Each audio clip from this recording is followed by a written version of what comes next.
ആറ്റുകാൽ ക്ഷേത്രത്തിലേക്ക് ക്ഷേത്ര പരിസരത്ത് നിന്ന് ഷീജ ഒരിക്കൽ കൂടി ചേരുന്നുണ്ട്. ഷീജ, ഇതിൽ നേരത്തെ ആളുകളുടെയൊക്കെയും പ്രതികരണം, മാനസികപ്പം ചേർന്ന ആളുകളുടെയൊക്കെ ഒരു പ്രതികരണം കേട്ടല്ലോ. ഇത് വലിയൊരു ഉത്സവമായി ദൂരനാടുകളിൽ നിന്ന് അവിടെ എത്തി പൊങ്കാലയിടാനായി ഇടം പിടിച്ചതിന് ശേഷം തിരുവനന്തപുരത്തുള്ള കാഴ്ചകളൊക്കെയും കണ്ട് ക്ഷേത്രത്തിലൊക്കെയും പോയി വലിയൊരു ടീമായി എത്തി അങ്ങനെ ആഘോഷിക്കുന്ന ഒരു വലിയ ജനവിഭാഗത്തെയും കൂടി നമ്മൾ ഈ പൊങ്കാലയുടെ ഭാഗമായൊക്കെയും കാണുന്നുണ്ട്. അങ്ങനെ ഇവർക്കൊക്കെയും ഇതൊരു കാത്തിരിപ്പിൻ്റെ വലിയൊരു ഉത്സവം കൂടിയാണ്.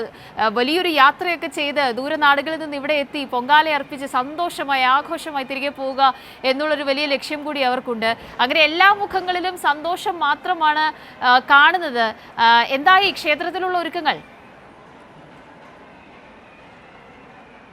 കാവ്യ, ഏതായാലും ക്ഷേത്രത്തിലുള്ള ഒരുക്കങ്ങളെല്ലാം അതിൻ്റെ പൂർണ്ണതോതിൽ പൂർത്തിയായി കഴിഞ്ഞിരിക്കുന്നുണ്ട്. ഏതായാലും നിലവിൽ ഇനിയിപ്പോൾ ക്ഷേത്ര ദർശനം കൂടി നടത്തി പൊങ്കാല ഇടുന്നതിന് വേണ്ടി പോകുന്നതിനുള്ള തയ്യാറെടുപ്പിലാണ് ഭക്തർ എന്നുള്ളതാണ് കൂട്ടിച്ചേർക്കാനുള്ളത്. നേരത്തെ മാനസയ്ക്കൊപ്പം ചേർന്നവർ പറഞ്ഞതുപോലെ തന്നെ ഇതൊരു ഒത്തുചേരൽ കൂടിയാണ് സ്ത്രീകൾക്ക്. കാരണം ആറ്റുകാൽ എന്ന് പറയുമ്പോൾ തന്നെ നമ്മൾക്കറിയാം, എല്ലാവരും പറയുന്ന ഒരു കാര്യമുണ്ട്, ഇത് സ്ത്രീകളുടെ ശബരിമല എന്ന രീതിയിലാണ് ആറ്റുകാൽ അറിയപ്പെടുന്നത്. അപ്പോൾ സ്ത്രീകൾ എല്ലാവരും ഒരു വർഷം നീണ്ട കാത്തിരിപ്പിന് ശേഷം അവർ ഒത്തുചേരുന്ന ആ ഒരു കൂട്ടായ്മ കൂടി ഇതിൽ കാണേണ്ടി വരും. കാരണം ഒരു സ്ഥലത്ത് നിന്നല്ല, കേരളത്തിൻ്റെ വിവിധ ജില്ലകളിൽ നിന്ന്, കേരളത്തിന് പുറത്തു നിന്ന് ഉൾപ്പെടെയാണ് ഇവിടെ ആറ്റുകാലിൽ പൊങ്കാലയിടുന്നതിന് വേണ്ടി സ്ത്രീകൾ എത്തിച്ചേരുന്നത്. അതും ഒരു വർഷം നീണ്ട ഒരു കാത്തിരിപ്പ് നമുക്ക് പലയിടങ്ങളിലും കാണാൻ സാധിക്കും. ഈ ചിലയിടങ്ങളിൽ ഒരുമിച്ച് വന്ന് പൊങ്കാലയിട്ട് പരിചയപ്പെട്ട് അങ്ങനെ ഒക്കെ ഒരു വലിയ സൗഹൃദ വലയം തന്നെ തീർക്കുന്നവർ തന്നെ നിരവധി പേരാണ് ഈ ആറ്റുകാൽ പൊങ്കാലയ്ക്ക് എത്തുന്നവരിൽ നമുക്ക് കാണാൻ സാധിക്കുക. ഏതായാലും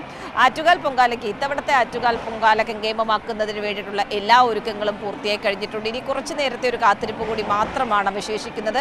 അപ്പോൾ ഈ ആറ്റുകാൽ പൊങ്കാലയുടെ ചടങ്ങുകൾ ആരംഭിക്കുന്നതിന് മുൻപ് തന്നെ തങ്ങൾക്ക് ദേവിയെ കണ്ട് ദേവിയുടെ അനുഗ്രഹത്തോടു കൂടി തന്നെ ഈ പൊങ്കാല ഇടുന്നതിലേക്ക് കടക്കുക, അതാണ് ഇവിടെ എത്തിയിട്ടുള്ളത്. നമുക്ക് ഈ ദൃശ്യങ്ങളിൽ കാണുന്ന ഓരോ വ്യക്തിയുടെയും മനസ്സിലുള്ളത് എന്നുള്ളതാണ് കൂട്ടിച്ചേർക്കാനുള്ളത്. ഇവിടെയും നിരവധി പേരാണുള്ളത്. ഇവരോടുകൂടി നമുക്ക് ചോദിച്ചറിയാം. എവിടെ നിന്നാണ് ചേച്ചി വരുന്നത്?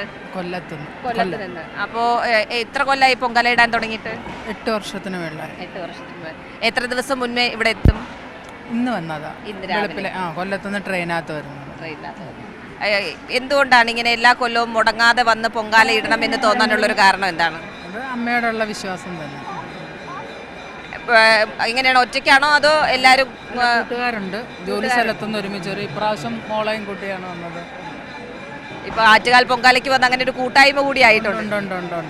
സൗഹൃദം നമ്മൾ നേരത്തെ പറഞ്ഞതുപോലെ തന്നെയാണ് കാവ്യ. അതായത് ഈ പൊങ്കാല ഇടുന്നതിന് വേണ്ടി വന്നൊരു സൗഹൃദ വലയം കൂടി രൂപപ്പെട്ട് ആ രീതിയിൽ ആറ്റുകാൽ പൊങ്കാല കൂടുതൽ പേരിലേക്ക് എത്തുന്നു. അങ്ങനെ ഇത്തവണത്തെ ഒരു ആറ്റുകാൽ പൊങ്കാലയ്ക്ക് എത്തിയിട്ടുള്ളവരുടെ ഒരു എണ്ണം നോക്കുമ്പോൾ തന്നെ നമുക്ക് മനസ്സിലാക്കാൻ സാധിക്കും. കഴിഞ്ഞ തവണത്തേതിൽ നിന്നും വലിയ തോതിലുള്ള വർധനവ് അതിൽ ഉണ്ട് എന്നുള്ളതിൽ ഒരു തരത്തിലുള്ള സംശയവുമില്ല. ഏതായാലും ആ രീതിയിൽ നിലവിൽ ഇനിയിപ്പോൾ കുറച്ച് നേരത്തെ ഒരു കാത്തിരിപ്പ് കൂടിയാണ്. അതിനുശേഷം കൃത്യമായ രീതിയിൽ ക്ഷേത്രത്തിൽ അതിനുള്ള പൊങ്കാലയ്ക്ക് തൊട്ട് മുന്നോടിയായിട്ടുള്ള നടപടിക്രമങ്ങൾ ഒക്കെ, അവിടുത്തെ ഒരുക്കങ്ങൾ, ചടങ്ങുകൾ ഒക്കെ പൂർത്തിയാക്കി അതിൻ്റെ പൊങ്കാല അർപ്പിക്കുന്നതിലേക്ക് കാര്യങ്ങൾ എത്തുന്നതായിരിക്കും. ഏതായാലും ക്ഷേത്രത്തിൽ നിലവിൽ അതിനു വേണ്ടിയിട്ടുള്ള അവസാനവട്ട തയ്യാറെടുപ്പുകളിലാണ്. അവസാനവട്ട ചടങ്ങുകളൊക്കെ പൂർത്തിയാക്കിക്കൊണ്ടിരിക്കുകയാണ് എന്നുള്ളതാണ് കൂട്ടിച്ചേർക്കാനുള്ളത്. ഏതായാലും ഇതിൻ്റെ അല്പസമയത്തിനകം തന്നെ ഇവിടെ ജനപ്രതിനിധികൾ അടക്കം ഇങ്ങോട്ടേക്ക് എത്തി അതിൻ്റെ അവസാനവട്ട ഒരുക്കങ്ങൾ കൂടി വിലയിരുത്തുന്നുണ്ട്. കാരണം കഴിഞ്ഞ ദിവസം രാത്രിയിലടക്കം ഇവിടെ നമുക്ക് കാണാൻ സാധിച്ചത് ക്ഷേത്രത്തിന് മുന്നിൽ തന്നെ ഒരു പോലീസിൻ്റെ കൺട്രോൾ റൂമുണ്ട്. അവിടെ മന്ത്രി VN വാസവൻ നേരിട്ടെത്തി രാത്രിയിലും വന്ന് ഒരുക്കങ്ങൾ വിലയിരുത്തി പോകുന്നത് നമുക്ക് കാണുവാൻ സാധിച്ചിരുന്നു. അതുപോലെ തന്നെയാണ് ഇതിൻ്റെ ഓരോ കോണിലും ഈ പൊങ്കാല എവിടെയൊക്കെയാണോ വ്യാപിച്ച് നിൽക്കുന്നത്, എവിടെ വരെയാണോ പൊങ്കാല അർപ്പിക്കാനുള്ള സ്ഥലം ഉള്ളത്, അവിടങ്ങളിലെല്ലാം കൃത്യമായ രീതിയിൽ തന്നെ ബന്ധപ്പെട്ടവർ എത്തി അവിടുത്തെ കാര്യങ്ങൾ വിലയിരുത്തുന്നുണ്ട്.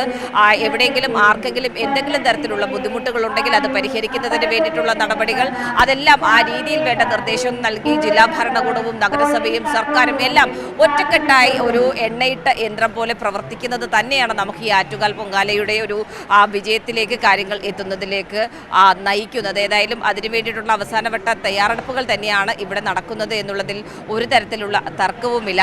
എവിടെ നിന്നാണ് വരുന്നത്? ഞാൻ തൃപ്പരപ്പിന്ന്. തൃപ്പരപ്പ്. എത്ര നാളായി പൊങ്കാലയിടാൻ വന്നു തുടങ്ങിയിട്ട്? ഇത് ഫസ്റ്റ് പൊങ്കാലയാണ്.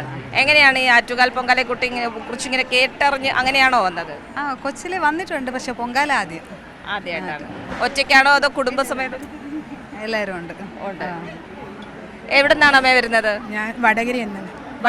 വടകര കല്ലാച്ചിയാണ്. എത്ര ദിവസം മുന്നേ വന്നു? ഇന്നലെ വന്നാണ്. ഇന്നലെ വന്നതാണ്.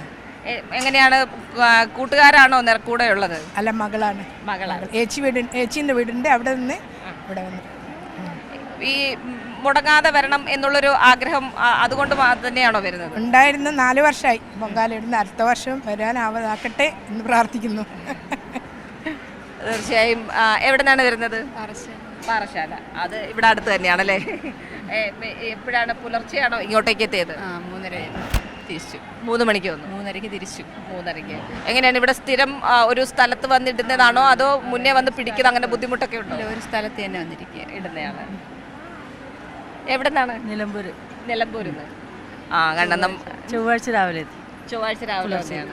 അപ്പൊ ഇവിടെ വന്നിട്ട് ക്ഷേത്ര ദർശനത്തിന് ഇന്നാണോ എത്തിയത് അതോ ഇതിനു മുമ്പ് വന്നു? തൊഴുതു. പിന്നെ തലസ്ഥാനത്തൊക്കെ പലയിടങ്ങളിലായിട്ട് പോയോ? എല്ലാം പോയി, എല്ലാം കണ്ടു. പത്മനാഭസ്വാമി ക്ഷേത്രം, പിന്നെ ഗണപതി ക്ഷേത്രം, എല്ലാം ആഴിമല, ചെങ്കൽ എല്ലാം പോയി കണ്ടു. എല്ലായിടത്തും അതിനാണ് നമ്മൾ നേരത്തെ വരുന്നത്.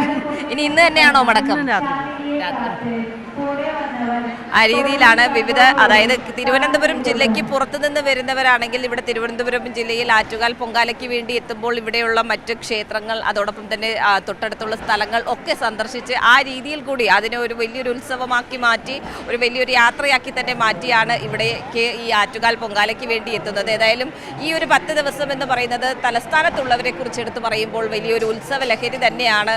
ഈ ആറ്റുകാൽ പൊങ്കാല മഹോത്സവം ആരംഭിച്ച് ഈ ഒരു 10 ദിവസവും നമുക്ക് ഈ ആറ്റുകാലിലും പരിസരത്തും ഒക്കെയായി കാണാൻ സാധിക്കുക. അത് ആറ്റുകാൽ ക്ഷേത്രത്തിൽ മാത്രമല്ല പരിപാടികൾ നടക്കുക. അതിനോടനുബന്ധിച്ച് പലയിടങ്ങളിലായിട്ടാണ് കലാപരിപാടികൾ ഒക്കെ സജ്ജമാക്കുന്നത്. അപ്പോൾ കലാപരിപാടികൾ രാത്രിയാകുമ്പോൾ നമുക്ക് ഒരു രാത്രി ഈ തിരുവനന്തപുരം എന്ന് പറയുന്നത് നഗരമാകെ വിവിധ തരത്തിലുള്ള ലൈറ്റുകൾ എന്നതിനപ്പുറത്തേക്ക് വിവിധ തരത്തിലുള്ള കാഴ്ചകൾ അതുകൊണ്ട് നിറഞ്ഞു നിൽക്കുന്നൊരു സാഹചര്യമാണ് നമുക്ക് കാണുവാൻ സാധിക്കുക. അതിനൊപ്പം തന്നെ ഒരാഴ്ചയ്ക്ക് മുൻപ് തന്നെ ക്ഷേത്രത്തിൻ്റെ പരിസരവും ഏകദേശം തമ്പാനൂർ മുതൽ ക്ഷേത്രം വരെ നമുക്ക് ഇരുവീതികൾക്കും സൈഡിൽ കാണുവാൻ വേണ്ടി സാധിക്കുന്നത് ഈ ചട്ടിയും കലവും ഒക്കെ ആയിരിക്കും. കാരണം ഇവിടെ എത്തുന്നവർക്ക് കൃത്യമായ രീതിയിൽ എത്തുമ്പോൾ തന്നെ ഇതെല്ലാം ലഭ്യമാക്കുക എന്നുള്ളത് ഉറപ്പാക്കുന്നതിന് വേണ്ടിയിട്ടാണ്. ആ രീതിയിൽ ഒരാഴ്ച മുൻപ് തന്നെ നമുക്കത് കാണുവാൻ വേണ്ടി സാധിക്കും. അപ്പോൾ ഈ ഒരു ഉത്സവത്തിന് വേണ്ടി, ഈ ഒരു ദിവസത്തെ ഈ ആറ്റുകാൽ പൊങ്കാലയ്ക്ക് വേണ്ടി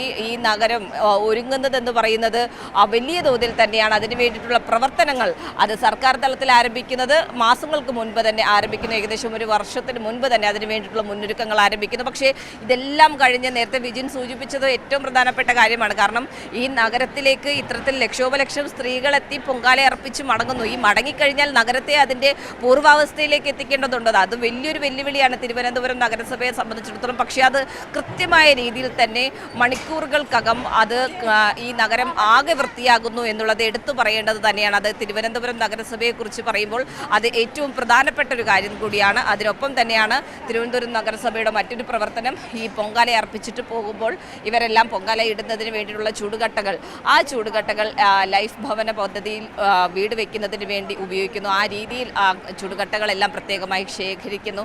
അങ്ങനെയുള്ളൊരു പ്രവർത്തനം കൂടി തിരുവനന്തപുരം നഗരസഭയുടെ ഭാഗത്ത് നിന്നും ഉണ്ടാകുന്നുണ്ട്. അപ്പോൾ ഈ ഒരു ആറ്റുകാൽ പൊങ്കാല കൊണ്ട് പലതരത്തിലുള്ള കാര്യങ്ങളാണ് നടക്കുന്നത് എന്നുള്ളത് കൂടിയാണ് ഈ ഒരു ഘട്ടത്തിൽ കൂട്ടിച്ചേർക്കാനുള്ളത്. അതുകൊണ്ട് തന്നെ എല്ലാവരും ഒരു ഭാഗത്ത് ഭക്തി, ഒരു ഭാഗത്ത് പലവിധത്തിലുള്ള മുന്നൊരുക്കങ്ങൾ, ഒരു ഭാഗത്ത് സുരക്ഷാ ക്രമീകരണങ്ങൾ, ആ രീതിയിൽ ഒരു വലിയ തോതിലുള്ളൊരു പ്രവർത്തനം തന്നെയാണ് ഈ ഒരു ആറ്റുകാൽ പൊങ്കാലയ്ക്കും ഈ പൊങ്കാല മഹോത്സവത്തിനും പിന്നിലുള്ളത് എന്നുള്ളത് എടുത്തു പറയേണ്ടത് തന്നെയാണ്. കാവ്യ, ഷീജ, എനിക്കിതിനോടനുബന്ധിച്ച് ചോദിക്കാനുള്ളൊരു കാര്യം, ആറ്റുകാൽ പൊങ്കാല എന്ന് പറയുമ്പോൾ അത് രുചി വൈവിധ്യത്തിൻ്റെ വലിയൊരു മഹോത്സവം കൂടിയാണ്. ഈ 1:15 പൊങ്കാല നിവേദിച്ച് കഴിഞ്ഞ് നമ്മുടെയൊക്കെ ഒരു കാത്തിരിപ്പുണ്ടല്ലോ. ഈ നിവേദിച്ച പൊങ്കാലയുടെ അല്ലെങ്കിൽ ഇവർ നിവേദിച്ചിട്ടുള്ള അമ്മയ്ക്ക് അർപ്പിച്ചിട്ടുള്ള ഓരോ കാര്യങ്ങളും അതൊക്കെ നമ്മളിലേക്ക് എത്തുന്ന ഒരു കാത്തിരിപ്പുണ്ടല്ലോ. എനിക്ക് തോന്നുന്നു ഇത്രയധികം വൈവിധ്യമായ പൊങ്കാല എന്ന് പറയുന്നത് അത് ആറ്റുകാൽ മാത്രമുള്ളൊരു പ്രത്യേകതയാണെന്ന് തോന്നുന്നു. ഈ മണ്ടപ്പുറ്റ് പോലെയുള്ള മറ്റ് പൊങ്കാലയിടുന്ന ക്ഷേത്രങ്ങളിലൊന്നും അത്തരത്തിൽ വൈവിധ്യങ്ങൾ ഉണ്ട് എന്ന് എനിക്ക് തോന്നുന്നില്ല. അത് എൻ്റെ ഒരു അറിവിൻ്റെ പരിമിതിയാണോ എന്ന് എനിക്കറിയില്ല. ഷീജ കാത്തിരിക്കുന്നത് ഏത് വിഭവത്തിന് വേണ്ടിയാണ് എന്നൊരു ചോദ്യമാണ് എനിക്ക് ചോദിക്കാനുള്ളത്. അവസാനം ചോദിച്ചത് മാത്രം ക്ലിയർ ആയില്ല കാവ്യ. അതിന് മുൻപ് ചോദിച്ചത് വൈവിധ്യം വരെ കേട്ടു, അതിനുശേഷമുള്ളത് അല്ല, ഷീജ കാത്തിരിക്കുന്നത് ഏത് നിവേദ്യത്തിന് വേണ്ടിയാണ് എന്നതാണ് ഞാൻ ചോദിച്ചത്. ഇതൊരു രുചി വൈവിധ്യത്തിന്റെ ഉത്സവം കൂടിയാണല്ലോ. അതെ അതെ, അതിൽ ഏറ്റവും പ്രിയപ്പെട്ടത്, എനിക്ക് ഏറ്റവും പ്രിയപ്പെട്ട ഈ പൊങ്കാലയ്ക്ക് ഉണ്ടാക്കുന്ന വിഭവങ്ങളിൽ ഏറ്റവും പ്രിയപ്പെട്ടത് തെരളിയപ്പമാണ്. അതുകൊണ്ട് ഞാൻ ഇവിടെ ഞാൻ നിൽക്കുന്ന സ്ഥലത്തിന് സമീപത്തായിട്ട് ഈ പൊങ്കാല അർപ്പിക്കുന്നതിന് വേണ്ടി തെരളിയപ്പം ഇട്ടാലും അതിൽ നിന്ന് ഒരെണ്ണം ഞാൻ ബുക്ക് ചെയ്യുക എൻ്റെ ഒരു പതിവാണ്. അതോടൊപ്പം തന്നെ നമ്മുടെ ഓഫീസിന് മുന്നിലടക്കം നമ്മുടെ ഓഫീസിൽ നിന്നുള്ളവർ ഉൾപ്പെടെ ഇടുന്നുണ്ട് ഇന്ന് പൊങ്കാല. അപ്പോൾ അവരോട് ഞാൻ പറഞ്ഞിട്ടുണ്ട്, ഞാൻ തിരിച്ച് ഓഫീസ് എത്തുമ്പോഴേക്കും എനിക്കുള്ള പങ്ക് മാറ്റി വെച്ചേക്കണം എന്നുള്ള കാര്യം. കാരണം ആ രീതിയിലാണ്, നിറയെ വൈവിധ്യമാണ്, വിവിധ തരത്തിലുള്ള വിഭവങ്ങളാണ് ഇവർ ഭക്തർ അമ്മയ്ക്ക് വേണ്ടി ഒരുക്കുന്നത്, ആറ്റുകാൽ അമ്മയ്ക്ക് വേണ്ടി ഒരുക്കുന്നത്. അത് ഏറ്റവും പ്രധാനപ്പെട്ടത് പൊങ്കാല പായസമാണ്. പായസം തന്നെ 2 തരത്തിലുണ്ട്. ഒന്ന് ശർക്കര ഇട്ടുള്ള പായസമുണ്ട്, ശർക്കര ഇടാത്ത പായസമുണ്ട്, വെള്ളപ്പായസവുമുണ്ട്. അങ്ങനെ ആ പൊങ്കാല പായസത്തിൽ തന്നെ വൈവിധ്യമുണ്ട്. അതിനൊപ്പം തന്നെയാണ് മണ്ടപ്പുറ്റ്, തെരളിയപ്പം, അങ്ങനെയുള്ളതും. ഇതിൻ്റെ ഒരു മുന്നൊരുക്കം കൂടി നേരത്തെ നമ്മുടെ മാനസയുടെ ഒപ്പം ഉണ്ടായിരുന്നവരുടെ ചെയ്ത് ആ ഒരു ദൃശ്യങ്ങളിൽ നമുക്ക് കാണാൻ സാധിച്ചതുപോലെ തന്നെ അതിനു വേണ്ടിയിട്ടുള്ളൊരു തയ്യാറെടുപ്പാണ്. രാവിലെ അവർ വന്ന് ഇതിനു വേണ്ടി എന്തൊക്കെയാണോ വേണ്ടത്, ശർക്കര, തേങ്ങ, ഏലക്ക, അങ്ങനെ ഓരോ സാധനങ്ങൾ അതെല്ലാം കൃത്യമായ രീതിയിൽ എടുത്ത് റെഡിയാക്കി വെച്ച് പൊങ്കാല ആ അടുപ്പിലേക്ക് തീ പകരുന്നതിന് വേണ്ടിയിട്ടുള്ളൊരു കാത്തിരിപ്പാണ് പിന്നീട് നമുക്ക് കാണാൻ സാധിക്കുന്നത്. പിന്നീട് നമുക്ക് കാണാൻ കഴിയുക ഈ വൈവിധ്യമാർന്ന വിഭവങ്ങൾ ഉണ്ടാക്കുന്നതിൻ്റെ ഒരു തിരക്ക്. ഉണ്ടാക്കിക്കഴിഞ്ഞാൽ പിന്നെ പൊങ്കാല നിവേദ്യത്തിന് വേണ്ടിയിട്ടുള്ളൊരു കാത്തിരിപ്പ്. 1:15 കൃത്യം പൊങ്കാല നിവേദ്യം. പിന്നീട് ഇവിടെ നിന്നുള്ള ഈ തലസ്ഥാന നഗരത്തിൽ നിന്നുള്ള എല്ലാവരുടെയും മടക്കക്കാഴ്ച. ആ രീതിയിലാണ് കാര്യങ്ങൾ ഉള്ളത്. ഏതായാലും ഇനിയിപ്പോൾ കുറച്ച് സമയം കൂടി മാത്രമാണ് ഉള്ളത് ഈ പൊങ്കാല ചടങ്ങുകൾക്ക് തുടക്കം കുറിക്കാൻ കാവ്യ.